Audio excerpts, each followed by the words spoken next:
Lamelo Ball, MB1, the one of one. Ladies and gentlemen, I'm here to tell you right now why the most important game this season for the Charlotte Hornets will be against the San Antonio Spurs, ladies and gentlemen, on opening night. It'll be on October 19th, ladies and gentlemen. Everybody buckle up for that game. It's going to be crazy, and it's going to be on a Wednesday, next Wednesday at 8 o'clock. Make sure y'all tuned into Flight Sports. Make sure y'all pulled up. We will have coverage for you on that game. Listen, I'm expecting fireworks.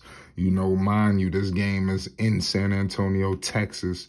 Shout out to San Antonio. You already know what it is with this team right here, the Spurs.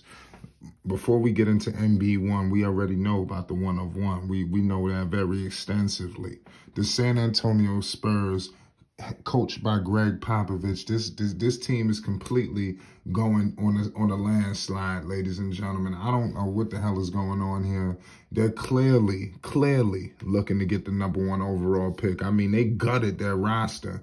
You know, these names, I'm telling you, you ain't gonna recognize them. I mean, Devin Vassell, McDermott, obviously you heard of him. You know, Blake Wesley, Alize Johnson, Joe Winscamp, Jordan Hall, Keita Bates-Diop. I mean, seriously. Some of these guys are okay. You got McDermott. I think he could be moved in the summer. You got Gordy Jang, Zach Collins. You know, so that's your veterans right there. They made a huge move, you know, in terms of letting go of DeJounte Murray pretty much for nothing. You know, when you move on from a guy like DeJounte, a guy who was bringing in, you know, the offense that he was bringing in, the offense and the defense. You know, I think that's something that I don't know how in the hell they just walked out the door for a couple of picks and just a little bit of nothing. Obviously, they didn't want to give him the money that he was going to be deservingly needed, but it is what it is. This guy averaged, he got better every single year as a Spur, and it's sad that they wouldn't pay him, you know, when he was really entering his big break, coming off an All-Star season, making it for the first time. You know, he played 68 games with San Antonio. They were 21. He averaged 21 points, 46% from the field goal range, 32% from three. Got to pick that up. That's cool with DeJounte. But bottom line is this, the Charlotte Hornets under Lamelo Ball, I don't give a damn what the hell is going on with people that may not be on the roster. Through hella high water, you got to get this game right here. I'm telling you, I think this game one could really be a tall tale and like a twist of the season, you know, because right after that game, the Charlotte Hornets are opening up their home opener, you know, against the New Orleans Pelicans, that I'm expecting major fireworks. I mean, the star power on the floor that night is going to be tremendous, you know, and I think that's going to be a very crazy game, you know, and that's why I need him to definitely get himself together for this situation, you know, in my humble opinion. You know, you got some talent on this roster in Charlotte, you know, despite, you know, Bridges not being here, despite moves not getting made when people wish they should have, you know, but nonetheless, it is what it is. You know, Terry Rozier is talented. You know, P.J. Washington should pay dividends. You know, book night, we're going to get into these people at another date, you know, because, I mean, hopefully the preseason is no indication of what we've been seeing. We want to hope that things may change. You know, they got a collection of young talent. You know, who knows what we're going to get from Plumlee, Gordon Hayward on any given night. You know, the young talent on this team, I think that's something that needs to really come into fruition, you know, because they get so caught up in what they don't have. You know, I think these kids that's on this roster, I think that they are what the Hornets need. But the problem is I think the Hornets got 1 foot in and 1 foot out. You know, I think at some point, probably before the start of the season, you know, I think the organization need to commit to what they want to do.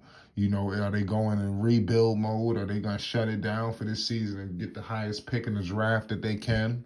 You know, or are they going to start making moves to get this team in position, you know, to make the playoffs? You know, I think that's something that we're going to be documenting up really until the first week of the season, you know, because that's going to tell it all. You know, is this team really about winning? you know. But you got to get off at the right start against the Spurs, especially with a team that's not really, you know, up to your par. You know, people kill the Hornets, but the Hornets are better than the Spurs.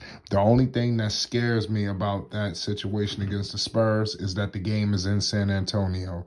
You know, I know that the Riverwalk, and listen, the Spurs is a historic franchise. We know it was a dynasty there, for crying out loud. That fan base is going to be rocking. For whatever reason, opening night is like the playoffs, you know, so I would expect that game to be pivotal. Opening night games, you don't really see many blowouts, you know, but who knows? The Spurs might want to get off to an early start, and early start in terms of tanking. But tanking doesn't get you anywhere. Tanking is no guarantee that you're going to get that pick. We've seen it. The Knicks tank. We've seen other teams tank and mess around and get the 7th pick, get the 8th pick, get the 4th pick. I mean, the list goes on. So you got to really know what you're doing, you know, when you want to go out there and play all of these games, you know, and try to play around with the system, because it may not necessarily work for you. And that's really where I want to go with this, man. You know, let's see what happens, you know, this season, you know, coming up. But as I look at this schedule, you know, they got another preseason game against the Philadelphia 76ers. And then they go straight from the Hornets, Spurs, and then the Hornets, Pels, and then the Hawks, the Knicks, the Magic. So when I'm going with this, call me crazy. I believe that they beat the Spurs. They open up that home opener in New Orleans. In Charlotte against New Orleans. I'm expecting the Charlotte Hornets under Lamelo Ball and the crowd and everybody in Buzz City to unite for one night and take down the New Orleans Pelicans in that home opener. I'm expecting an emotional win. You know, a season ago, they had a home opener against the Indiana Pacers. I know that the Pelicans obviously look to be a far more formidable opponent, but nobody picked them last year in the home opener, and they still won. You know, so, and they won in an emotional, you know, gut-wrenching last second. You know, they got the job done. You know, and I'm expecting another similar situation, you know, through hella high water, scratch and claw, they get the first 2 games. But you have to start game 1 against San Antonio. I believe that's going to be a shift of the balance. If you lose that game in San Antonio, especially with this young team, you have that emotional, nationally televised game against the Charlotte, against the New Orleans Pelicans on Friday. And then you got a rematch of the play-in on Sunday with the Hawks. But I'm telling you, it's pivotal, because what could happen easily, they could start going on a downward trajectory. You know, you lose to San Antonio, especially if it's a heartbreaker. Who knows what's going to happen against New Orleans? Who knows what's going to happen against the Hawks? Hell, right after the Hawks, they in Madison Square Garden. You know, so y'all let me know your thoughts, man. I'll leave it at that. The most important game this season for the Charlotte Hornets and Lamelo Ball will be game 1 against the San Antonio Spurs. It's Flight Sports TV. Peace and love.